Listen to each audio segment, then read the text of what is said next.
Hello and welcome, star people. It is 8 p.m, your intrepid star guide and cosmic detective, and this is another episode of the Outlaw Astrology podcast. And today's topic is a deep dive into the minor arcana, the decans, and the living zodiac.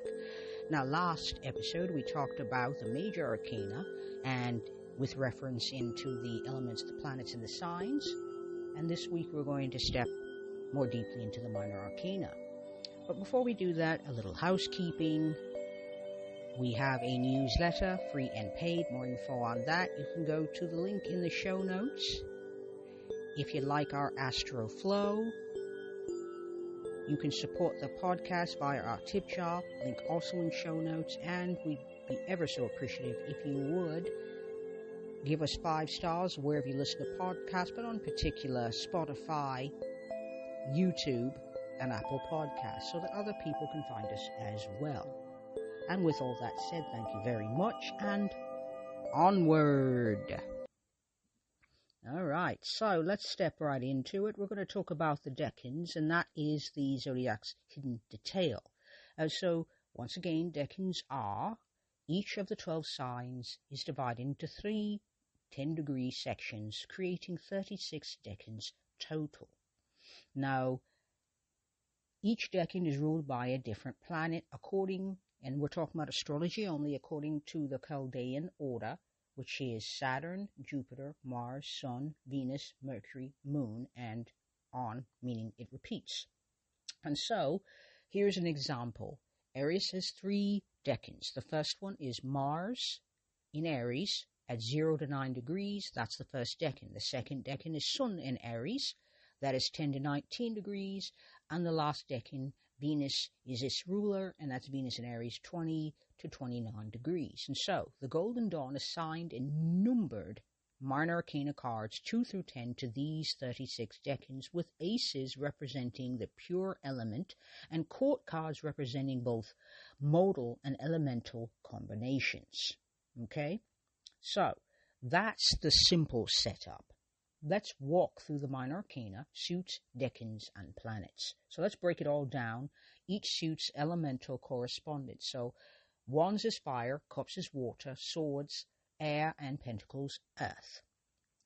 And here are some of the numbered cards and their decan associations. So let's start with 2 of wands. And let me give you a few examples. So we're going to do examples. I'm not going to do a deep dive yet. I'm going to save that a little later. But let me give you some examples so you have an understanding. Because the whole point of these episodes is to give you an overview before I plunk you into the ocean of tarot and astrology. So, for example, 2 of wands would be Mars in Aries. Okay, and that would be domination, bold vision, initiating, prepping, for example. Whilst 3 of cups would be Mercury in Cancer, which is the first decan, and that would be abundance, emotional communication, celebration. And another example would be the 5 of Pentacles, which would be Mercury in Taurus, and that would be the second decan, and that is the worry about material security, communication breakdowns around resources and things of that nature. Now, how did we get there? Okay, well, we've got Mars, we've got the Sun, we've got Venus, and that is all for Aries. But Taurus, let's step into that 5 of Pentacles. And the 5 of Pentacles always will be a fixed sign. So 2, 3, and 4 are always cardinal. 5, 6, and 7, doesn't matter which suit it is, it's always fixed. 8, 9, and 10 are always mutable. So you'll note 5 of Pentacles, 5 of air. That definitely means Taurus energy. And let me, because I have looked this all up, and so I have the energy right here to peruse. So let's do that. Alrighty, where was I? I was talking about the suit of Pentacles. Okay, so when we're looking at the suit of Pentacles, the ace is going to be Taurus, Virgo, Capricorn. 2, 3, and 4 are always going to be cardinal energy, earth energy. So Pentacles is earth, and so you're looking for an earth sign. And so 2, 3, and 4 are, as I said, Capricorn energy. And it has its correspondence, which is, like I said, it's just really fascinating. And let me go back and look at my notes. Yes, so the 5 of Pentacles corresponds to Mercury. And the reason why is because we went around the zodiac, and you take each card and you move around the zodiac. So you start with Aries and go all the way to Taurus, and we end up in Capricorn. And 2, 3, and 4 Pentacles would be Jupiter, Mars, Sun in Capricorn. 5 is Mercury, because after the Sun, well, you got Mercury falling behind. And so 5 of Pentacles is Mercury, 6 of Pentacles is the Moon, and Saturn, the 7 of Pentacles is Saturn, and it's all in Taurus. And so that's how it works, to just give you an example of how that would look. And so 5s in the suit, the minor arcana, always are about change and disruption. Whereas 1 is, it's a powerful, confident start. 2 is cooperation and collaboration. 3 is, community building, wholeness, holistic. 4s is foundations. 5s is disruption and exploration. 6 is nurturing, peacemaking energy. 7s are usually about strife. So 5 is disruption, 7 is going to be strife, 6 is always going to be something nurturing and maintaining.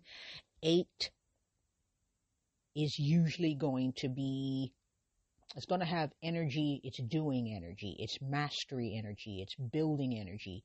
I wouldn't say mastery, it's that you, after enlightenment happens, you chop wood, carry water kind of energy.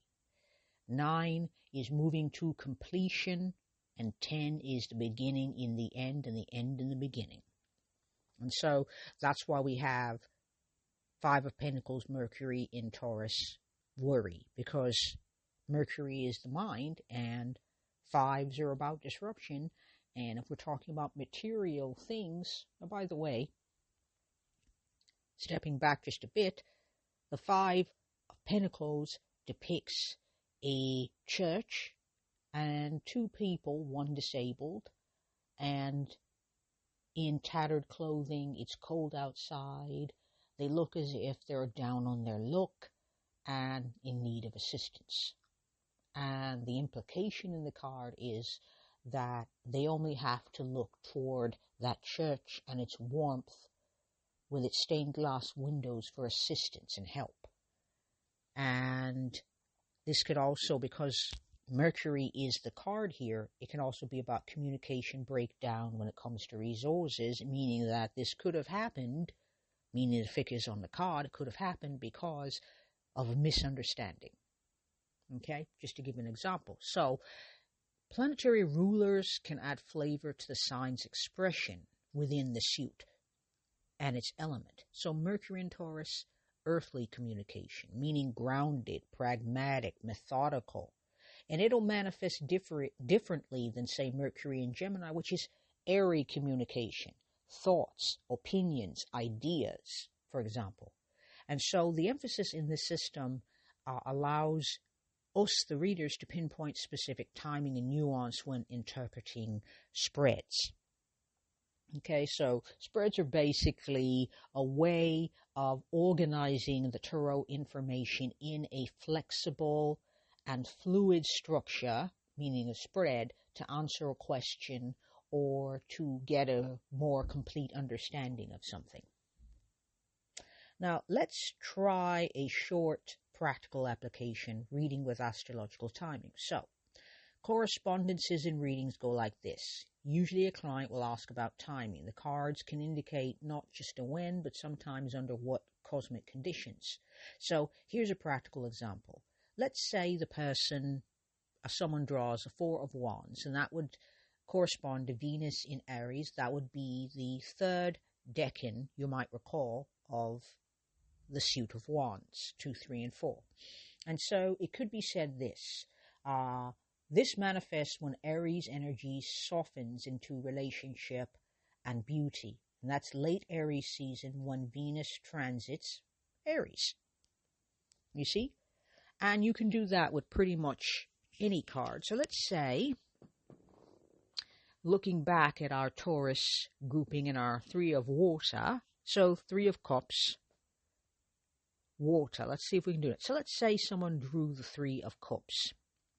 And the Three of Cups corresponds to Mercury in Cancer. That'd be the first decan. And so this energy would be Cancerian energy that softens into more intuitive communication, meaning Mercury in Cancer is someone who reasons with their emotions. Everybody reasons with their emotions to a certain degree, but someone with Mercury in a water sign, in particular Cancer, which is moon-oriented and affiliated, would be more cyclical in their energy, more in their heart energy. So when Cancerian energy, we have more of a watery way of communicating when it softens into that. And that would be early Cancer season when Mercury will be going into Cancer because it will be following the sun or getting there before the sun.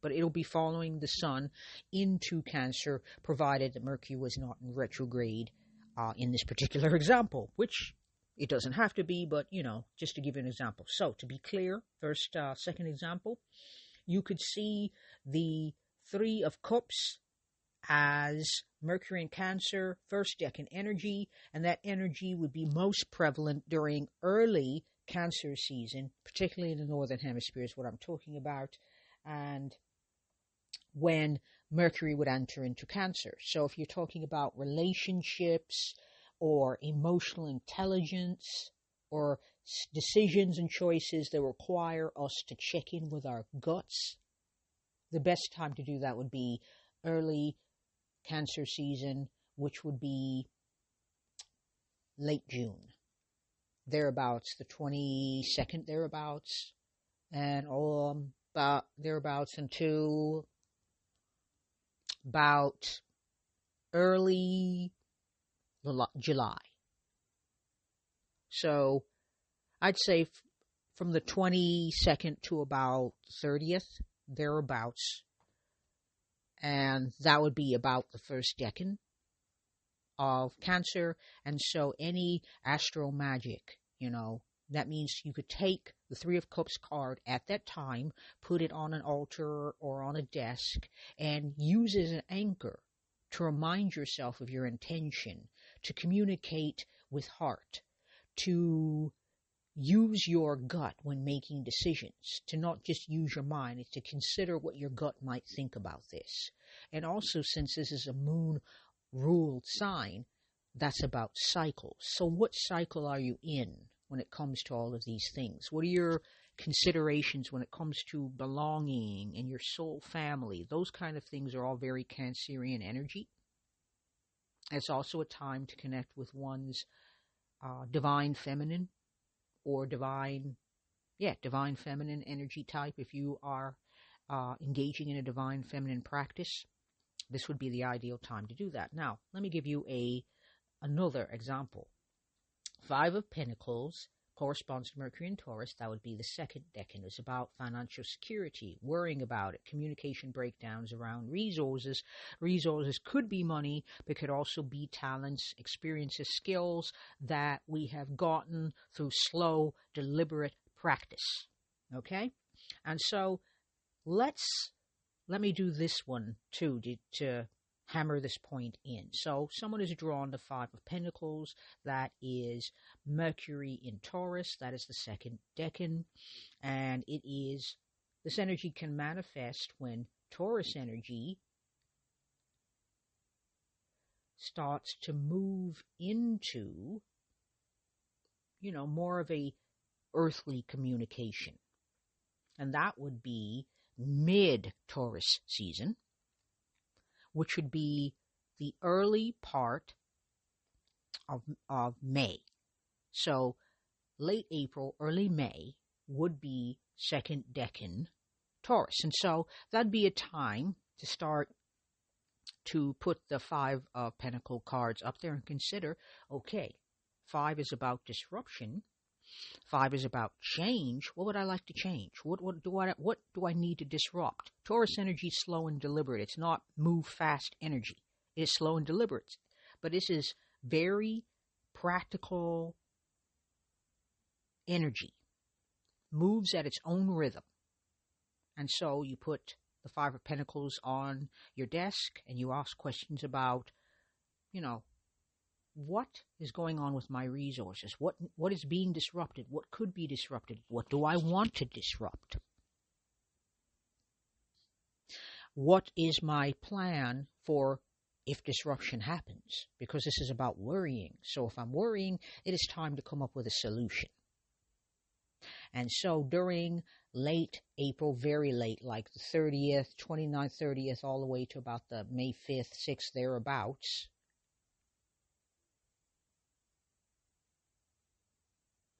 that's when we would look at this card and ponder it and ask ourselves the question.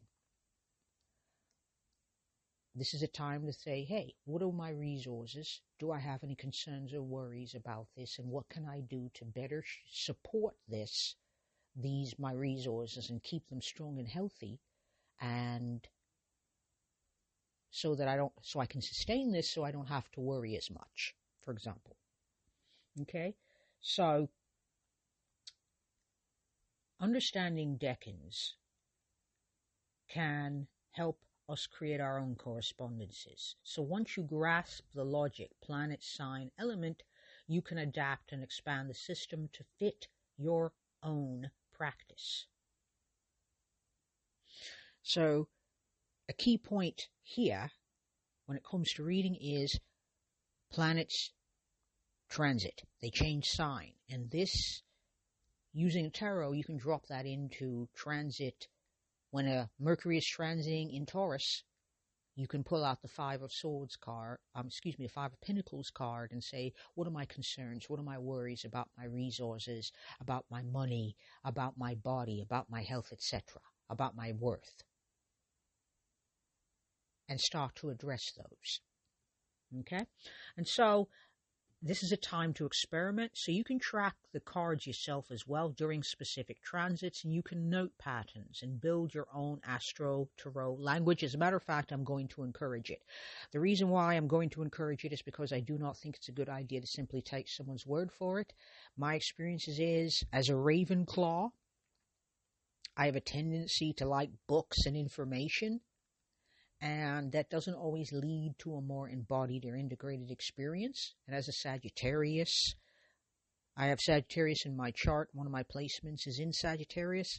And that being said, that needs to be embodied, integrated knowledge. That's how that Sagittarius energy works. Okay? So the reason why I'm saying that is because having the ability to track transits using the cards, you can note patterns, and you can build your own languages, which is what I suggest. I suggest everybody have their own language because, as I said in the previous podcast episode, generating your own language allows you to retain it better, allows you to embody it better, integrate it better, and it makes sense. If it makes sense, you'll use it more and continue to add to it, which will make it more embodied, more integrated, and will make it less of a cognitive experience and more of an embodied, integrated, I'm living it experience. Okay? So that's how you make the zodiac live. Now, let's step into, the key takeaway. So, here's the thing. The Minor arcana decan system creates a detailed astrological calendar within the tarot. Okay, so it allows for more precise timing and more nuanced interpretation, and provides the foundation for creating your own correspondences. Okay, because that's the whole point. If you're here listening to this, you want to learn, you're curious and inquisitive, but you're not going to take someone else's word for it. Why should you? And so this is an opportunity to start experiencing astrology in a simple way on your own, where you can track it yourself and get your own notes, your own ideas, your own feelings, how your body feels, the symbols you're noticing, and it makes it yours. Because if you make it yours, it'll make sense to you, because it will be coming from a place of lived experience rather than theoretical yakking, which doesn't always make sense and doesn't always embody and integrate well. Okay? And so, here's an idea. Pull a 3-card spread. I would suggest instead of 3 cards, stay with 1 card and look up the cards' decan association and reflect on how the planet and zodiacal energies tell a story together. Now, the point here isn't to be right. The point isn't, look, we're not looking for correctness. We're looking for a click within you that says, yes, that makes sense to me. Yes, that feels right to me. That's what we're looking for here. Okay? And the next phase of the podcast, we're going to evolve the structure for more of a modern era. That's the plan. So moving on, what we're going to do instead, we're going to do deep dives into the arcana so that it's better understood. Because if you're going to use the cards, and you are, for transits and all that sort of thing to better time to integrate astrology into your life, you need to understand how to do that via astrology and the cards. And so I'm here to help you do that. And I want to thank you very much for listening to this foundational series. And I look forward to moving forth with even more of this information. I thank you very much for listening. And you can find me and the podcast on Pinterest, YouTube, and Instagram. Links in the show notes if you'd like to leave a donation. The tip jar is also linked in the show notes. There is a Stargazer, the Daily Stargazer newsletter, free and paid, and you can find that link also in the show notes. I appreciate you all, Stargazers. Until next time, peace and astro magic.